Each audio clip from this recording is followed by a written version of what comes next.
Assalomu alaykum. Xalqimizni yagona maqsad yo'lida birlashtirishda, ezgu orzu intilishlarga ilhomlantirishda, har qalbda g'urur, vatanparvarlik, sadoqat tuyg'ularini mustahkamlashda davlat ramzlarining o'rni beqiyos. O'zbekiston Respublikasi davlat bayrog'i to'g'risidagi qonun qabul qilinganligining 34 yilligi munosabati bilan bu yilgi bayram tadbirlari bir vatan, bir el, bir bayroq shiori ostida o'tkaziladi. Ushbu sanani milliy birlik, hamjihatlik, yuksak vatanparvarlik tantanasi sifatida butun mamlakatimiz bo'ylab keng nishonlash bo'yicha chora-tadbirlar dasturi ishlab chiqildi.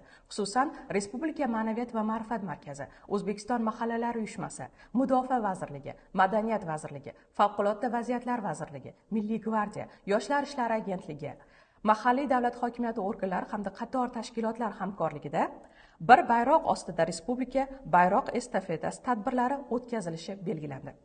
Bayroq estafetasi Qoraqalpog'iston Respublikasi, Surxondaryo va Andijon viloyatlaridan Toshkent shahrigacha bo'lgan masofa bo'ylab bayramona va ko'tarinki kayfiyatda bo'lib o'tadi.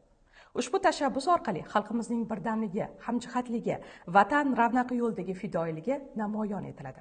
Bayroq estafetasi joriy yilning 8-noyabrdan boshlanib, mamlakatimizning barcha hududlarini qamrab olgan holda 3 yo'nalishda poytaxt tomon harakatlanadi. Birinchi g'arbiy yo'nalish 8-noyabr kuni bayroq estafetasi Qoraqalpog'iston Respublikasi Mo'ynoqdan boshlanib, Xorazm, Buxoro, Navoiy, Jizzax, Sirdaryo va Toshkent viloyatlari orqali.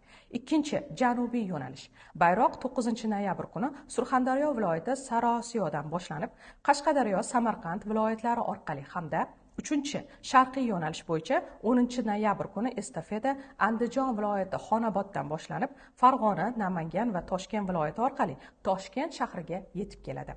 Barcha yo'nalishlar bo'yicha yo'lga tushgan bayroqlarni hududdan hududga o'tkazish, qo'ldan qo'lga topshirish orqali tantanali tarzda amalga oshiriladi. Ular 18-noyabr kuni soat 17:00 da Toshkent shahridagi Xalqlar do'stligi maydonida yagona bayroq ostida birlashadi.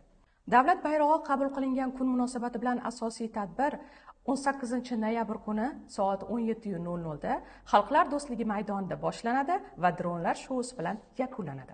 Bayroq estafetasi doirasida tantanali tadbirlar ziyolilar, olimlar, shoirlar, adabiyotshunoslar, san'at va madaniyat namoyandalari, sportchilar, harbiylar, yoshlar va keng jamoatchilik vakillari ishtirokida 14 ta hududdagi yangi O'zbekistonning diqqatga sazovor lokatsiyalari bo'ylab o'tkaziladi.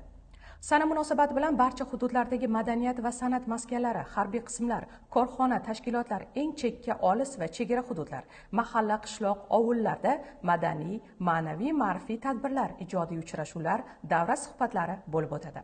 Aholi gavjum joylar, markaziy maydonlar, madaniy maskanlarda katta konsert dasturlari hamda o'ziga xos fleshmoblar tashkil qilinadi. Barchangizni ushbu tadbirlarda faol ishtirok etishga chorlab qolamiz. E'tiboringiz uchun tashakkur.